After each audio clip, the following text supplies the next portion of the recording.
We've spoken to many youngsters this year who fully understand the power of social media, including Steve Alvarez Brown, also known as Super GT. His YouTube channel has more followers and fans than perhaps any other karter in the world. Another young driver who's also building his presence through social media, with followers and fans including British touring car stars and others from the world of motorsport, is Ty Cuthbert.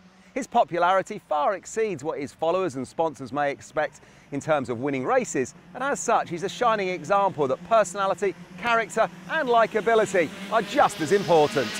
My name is Ty Cuthbert, I race in Jnr Rotax and my number is 41. My name's Chris, I'm Ty's dad, mechanic, manager. I feel like I'm better in the wet, as we've seen today with my progression from session 1 to the session 3, and now I've got the 2 heats coming up soon.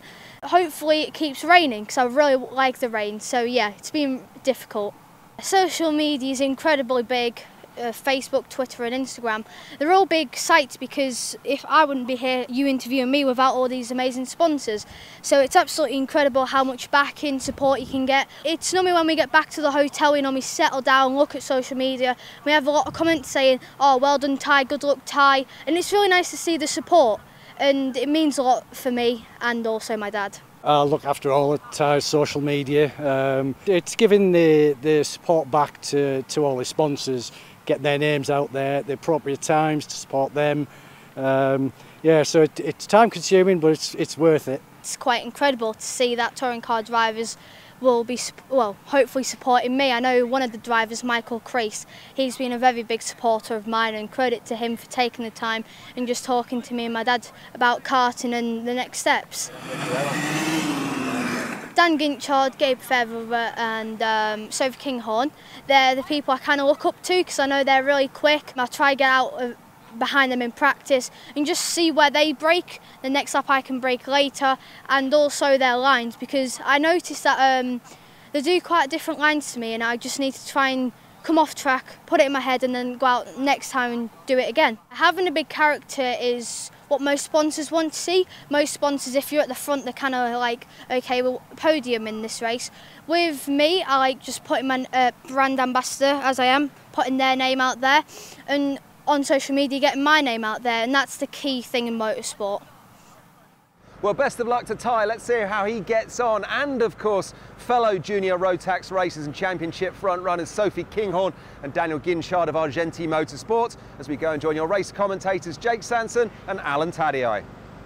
Time for the big one, the main event, the final in Jnr Rotax. Grid positions based off the finish of the pre-final you saw in the earlier part. Ginchard and Fairbrother from Duncan and Leishman, Clark and Kinghorn in the top 6. Watch out for this midfield battle as well. It got very hectic, and Gustav Usakov, the previous pole position sitter from the pre-final, will be there on the 8th row. We'll keep an eye on this lower field battle as well. The likes of Taylor and Hughes will want to make a comeback. Ty Cuthbert in there on the 12th row with Alex Carl. So lots of drivers keen to make progress and keen to make the step forward in this one. But can Dan Ginchard keep this clean sweep going? Let's find out. Gets the perfect start as up the inside. Fairbrother is already under pressure from Stephen Duncan. They go side by side, and this is going to be a tough battle. We're on board with Cahal Clark as he makes his way forward. He's already trying to keep Cruz Speakman at bay as they go into the spoon for the first time. Kinghorn is in there behind as well. Cracking start as they go down Damon Hill and up into the hairpin. This is a good run from Fairbrother to hold on in front of Duncan. Duncan did just edge a nose in front initially, but Dan Ginchard leads the way from Fairbrother and Duncan, who has good experience of this circuit now, both those drivers. Fairbrother and Duncan in the mid-pack. We can see there the 98 of Aaron Mackay just getting himself in the mix there as well. Battling away with the number 41, Ty Cuthbert, the only rookie in this field, of course. As Gabe Fairbrother charges his way forward. A great run for second, but Stephen Duncan is going to give him so much pressure. Dan Ginchard should be number 77 with a lead of 0.777, Jake, already on just lap 1. It's like normal service has now been resumed after his earlier starting the pre-final start in P4. He's already through to the lead, and he is again clearing off. This is a great lap to ride on board with for Cahal Clark. He tucks his way through on the far side. One of the most picturesque circuits in British karting. You don't really get much more beautiful than this place. I know many drivers will come to races here and they will actually turn it into an extended holiday. There's so much to do in this part of the world. It's wonderful countryside. You may not get great phone signal, but you definitely do get great motorsport and a great racetrack to play on. You never used to get a great phone signal until they put the big tower opposite the circuit. That's a good certainly point. Get a good phone signal now. So Ginchard, Fairbrother, Duncan, Leishman, Clark and Speakman. That's your top 6. Sophie Kinghorn's already trying to get close to Speakman in terms of the apex turning point. So Connor Leishman, P4 at this stage. How long is it going to be before Cathal Clark makes that slingshot manoeuvre? He's already threatened to do it a couple of times. But Dan Ginchard is already extending that gap, just a 1/10 of a second per sector at the moment, just edging out. He has no pressure on him at all. He's so comfortable in this Kart Republic chassis run by the Argenti Motorsport team. He is just waiting for that European call-up in 2022. It's going to be imminent that he goes onto the world stage. This man has been on the world stage this season. Cathal Clark, along with Nathan Ty Jr., they've been doing a lot of the development work for Sodi Kart in 2021 in Europe in their junior program. And now they are a force to be reckoned with. They started in the midfield in Europe. They're not really sure how quick they were going to get on. And by the end of the season, they were absolutely rapid and they were running in the top 5 in most sessions. So their program is now extending to the British racing scene, and they are doing a great job. Cathal Clark has his first big look there on the inside of Connor Leishman, and he had to be very careful. He had to bail out of the move as they came through. Gustav Zushakov's made the move in the final turn, Jake. Nice clean move in the final turn by Gustavs. He's up to, what's that, P11 now. Oh, a big lunge there from Kinghorn. She has her first go at the 69 Cruise Speakman, and a few karts back, Lucas Jex is up into 9th place. He was way outside the top 10 in the previous race, so he has made a magnificent charge through the field. Difficult to make overtakes here at Glanagorse, but he is making light work of it. He's there in front of Beaumont, in front of Uzakov, in front of Pullen, so he is making a great recovery. Good job from Lucas Jex. Very hard to make progress in the early stages here, but he's just nip one, pearl one, drop one, curl one every time he's come through. Excellent work from him so far. And this is exactly the kind of job you need to do to make the progress through the field. Now watch Kinghorn on the run to the spoon. She's going to get her opportunity. Will she get the lunge? Oh, goodness me! 1 wheel in the air and 3 on the deck for Cruise Speakman. That's how hard you're braking as you come into the spoon, as 1 wheel goes up in the air, trying to lean into the corner. The camber change makes that so physical. Yeah, and of course you do need to lift 1 wheel off the ground to make the karts turn. There's no differential in karts, of course. It's a solid axle. But of course, if it does lift too high, often it will oversteer through the corner, but got away with it that time. Lapsley had a go at Kinghorn there, but she was not prepared to concede the position there. Great to see Sophie Kinghorn join this now long list of British kart racers that are really starting to show what women can do on the national scene. Here comes the move from Cathal Clark.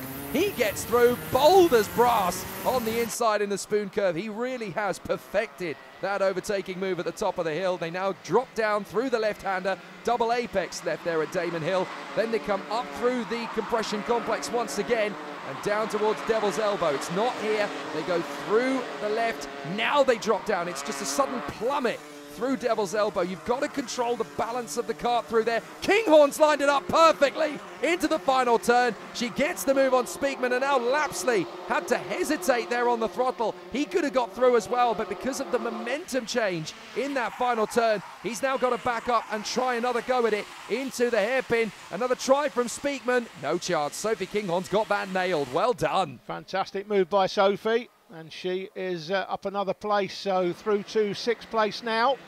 Can she finish on the podium? I think she's too far behind the podium runners here to get a podium this time. 4th last time, of course. She has had a podium this season, so we know she's that good. And she will want to impress. I'm sure she is impressing. And it must be a nice phone call to take from Ron Meadows. Hi, it's Ron Meadows here from the sporting director from Mercedes F1. I just wondered if you'd like to come and have a test with us at this weekend at Wilton Mill. George Russell's coming. Thought you might want to come along. Yeah, do fish swim in water is probably akin to the question. Up the inside from Lapsley. Oh, he's getting stuck in a little bit too aggressive in the end. It got shut down on him halfway through the apex. He couldn't really bail out of it in time, and he ended up riding on the back. Look, he's already committed to the move. He catches the curb on the inside line, and the momentum shift makes the front fairing ride up over the rear wheel of Cruz Speakman's car, and then he ends up having to lose out to Lucas Jex. He just manages to keep the position, but that is a kind of incident that you cannot really avoid. And there's the move. Finally, Scott Lapsley gets his man. That was good work to get himself back into position. Now, the contact may have caused the front fairing to drop down on the bracket. Of course, if you're new to karting, these front fairings, the front nose cone, if you like, of the karts, are on a bracket. If it drops off that bracket because you've contacted somebody in front, you will get a 5-second penalty. I think he sort of caught it from below, so I think he'll be okay, Jake. Yeah, it's a bit of a difficult one to judge, and you look at it from a distance, and because of how fast the karts are going, they sometimes flex as well, the front fairings. They flex and they flap in the breeze, and you wonder, is that loose? And it's hard to tell. So you have to be very steely-eyed. That is a brilliant overtake on the inside in the final turn there as Gustav Isakov makes up another place, gets himself into 8th position now. He is rising back to his position at the front end of the field. He started the pre-final, don't forget, from pole position. So now he is trying to work his way back through this traffic. He's managed to get past Speakman. He's got Lucas Jex on his tail. Then Pullen, Beaumont, Collins, Reese Bailey, and Max Taylor from Dylan Mackay and Sam Ardolino.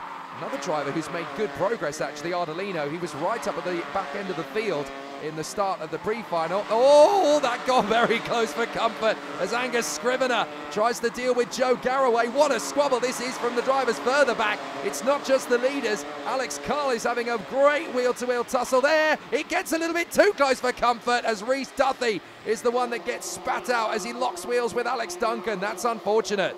Well, good action in the midfield, but unfortunately it's all gone pear-shaped for at least one or two of the drivers there. This is the battle for 9th. More overtakes. Yeah, that's Gustav Isakov picking up another place there on the inside. Yellow flags down the hill, and that's because, of course, we've had 1 or 2 incidents to look over. So there is the 72 in the middle of the mix there. That's Harry Pullen trying to get his opportunistic moment on Cruz Speakman. Can he lunge up the inside? Well, I was just about to say, Jake, there's a kart off in the background. It's the 102. Shane Collins in the spoon hairpin. That's why we had yellow flags at the top of the hill. He looks very frustrated indeed. He was right up in the sharp end there, hunting for the top 10. What a shame for Shane Collins. And drivers, look, they're really pushing it, even hugging the grass as they come off the final turn, trying to get that ultimate slingshot through turn 1. The margin for error here is millimetres. Up the Dragon Straight, flat out over this turn 2 here. You don't see the other side. It's a little bit, it's not Eau Rouge-ish in the way that turn 1 is right and left at Rowra. Oh! But it is a bit like Eau Rouge in that it's, you're unsighted as you come over the brow. That's a place made up, but he's going to have a 5-second front fairing penalty for that. He is indeed. No doubt. He just got too close. He had a better line off the turn, didn't he? And he just ended up ploughing into the back of it. Look at the rubber on the front of his nose cone. You can see how hard he's hit. Here we go. He's just got better momentum and he's not reacted in time. You can clearly see the bracket, the front fairings dropped off the bracket with that move. Yeah, and look, I mean, it's dented the front nose cone. Oh, big lunge up the inside from Pullen. He gets through on Cruz Speakman. Essentially, he was making the overtake. He was setting up the overtake, and he didn't react in time to Speakman getting on the brakes for the compression complex. And he didn't react in time and ended up ploughing straight into the back of his kart. And that's what's unsettled the front fairing. Look at the gaps these drivers are trying to create. You're trying to create space to get through on the inside with millimetres of give. And that is always going to be so difficult to get because the driver in front has obviously got to keep on their racing line. They've got to keep solid, and you're trying to create a gap. It's not pushing a driver aside. You're just trying to get momentum. This is another chance. And again, Lapsley shuts down Isakov. He's the first one who's really thrown the door firmly closed in Gustav Isakov's face through this part of the race so far, and that's going to be a challenge for Gustav to work back up to him. Yeah, Gustav will be disappointed with his day so far. He would have been happy to be on pole for the pre-final, finished 16th after the incident in that pre-final we saw earlier, and he's done well to get back up the field into 8th place, but he will, I think, be feeling, should have been better, should have been a better result this weekend for me. There's a lot of kart racers who have weekends like that, shoulda, woulda, coulda. That's the world of motorsport, rather sadly. Look at Ginchard's lead. 4 seconds pretty much he's pulled out now on Fairbrother and Duncan. But this is a great tussle further back because now Sophie Kinghorn is catching Cathal Clark, and they are going to have a great squabble in the closing stages of this race as they come through the compression complex down towards Devil's Elbow, through the square left, and now up towards this drop. It's such a plummet. You just don't know how intense that is until you go through it. Yeah. I've done it in a rental car, and it just completely shatters the underside, the balance of the car. It's a proper drop. It's like plummeting off a window ledge. It's so physical when you go through. Kinghorn now lining up Cathal Clark. A big lunge. Perfect. Absolutely textbook. So Sophie through to 4th place, and I think the team will be very happy with that, bearing in mind where she started the pre-final earlier and where she started this and how far she's had to come back from. So 4th place, and already look like she's creating a gap, Jake. And again, as we've said, you know, with drivers switching teams midway through the season, it can be very difficult to get up to speed with your new team, your new mechanics, your new equipment, even if it's fast equipment, and it clearly is. Sometimes you just need a weekend or two to get up to speed with it, to get your comfort zone, to get your rhythm. But Sophie Kinghorn, it looks like she's been driving that car for 2-3 years. Never mind, halfway through the season, getting on for the first time. These are the battles outside the top 10. Pick out your favourite drivers as they go through the shot. That is the 37 going through there. Reese Duffy involved in that incident earlier. So Duffy trying to make up recovery in front of Ty Cuthbert, the sole rookie in the field. Kinghorn still trying to get away from Cathal Clark, but Clark isn't done yet. Don't forget, he has won European competitions before. He won in Miami last season in Europe in the Mini X30 category, so he knows how to race at the top end of the field. He's made the switch, obviously, to Jnr Rotax for this second half of the season in the Ultimate Karting Championship, and now he is pushing Sophie Kinghorn. He is no stranger to running at the front of the field. He's got a major Porsche 911 obsession, and if he keeps pushing like this, it's not going to be too many years before he's got one parked in his driveway. He's putting on an incredible show, earning potential for this young lad as he storms in behind Sophie Kinghorn, trying again to make his way back into 4th position. Yeah, Sophie's not going to catch 3rd, that's for sure, unless they have a bit of a drama. She's just run out of time, essentially. Somebody spins off, but still a great performance to come back from where she was. That's the thing. When you're 3 seconds back in this late stage of the race, you know that 4th position is all you're going to get on your own terms. If anything happens to the 2 drivers up front, well, that's out of the control of the driver. Lapsley and Uzakov still having a great race, and that's essentially where Uzakov's race for the top 6 has slowed up because he can't quite make the move on Lapsley. Lapsley is causing a real problem for him. He keeps shutting the door firmly every time he gets close enough to make the move. Lapsley's defensive tactics are so resolute at the moment. Ginchard, though, another fastest lap, 42.8. This man is dancing to the Ultimate Karting Championship Jnr Rotax crowd. There he goes through the final turn. She'll get the last lap. There you go. The last lap board was in the starter's hands, so last lap for Daniel Ginchard. This isn't done. This is not done. Cathal Clark is right in behind Sophie Kinghorn as we go into the last lap, and he might have the chance to pull the same move on Kinghorn that she pulled on him a couple of laps ago, and she knows it. She's looking over her shoulder. Clark is coming in hot, up to the inside line. Can he get the move? No, Sophie Kinghorn protects valiantly. So easy to lose a place there, but she is not going to concede anything she doesn't have to on this last lap. Clark will still find another opportunity, but this is no ordinary race win for Dan Ginchard. It's going to be his 4th final after his 4th pre-final. He cannot be caught in the Ultimate Karting Championship in Jnr Rotax. He has just become Ultimate Karting Champion in Jnr Rotax. He cannot be overtaken now in the standings. Once drop scores come into effect, he will have the maximum score of 264 points at the end of the season. No one can catch him now. Fairbrother will be there in 2nd in this race from Duncan, Kinghorn and Clark. Looks like Cruz Speakman has lost out on the last lap. He was fighting for the top 10 and has drifted down to 20th. What a shame for him.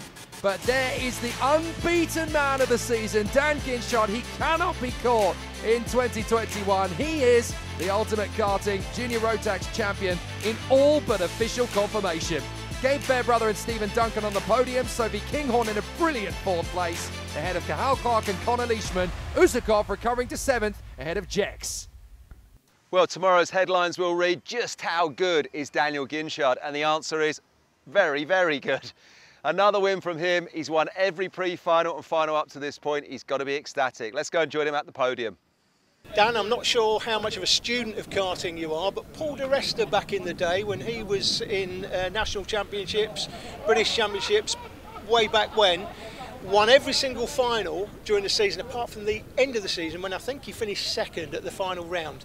Can you go one better? Because you haven't lost yet this season. There's only a couple of rounds to go. Well, the whole goal is to win everything I can this year, and hopefully I'll just carry it through, winning every pre-final, final. I've done it so far, so I don't see why I can't do it again.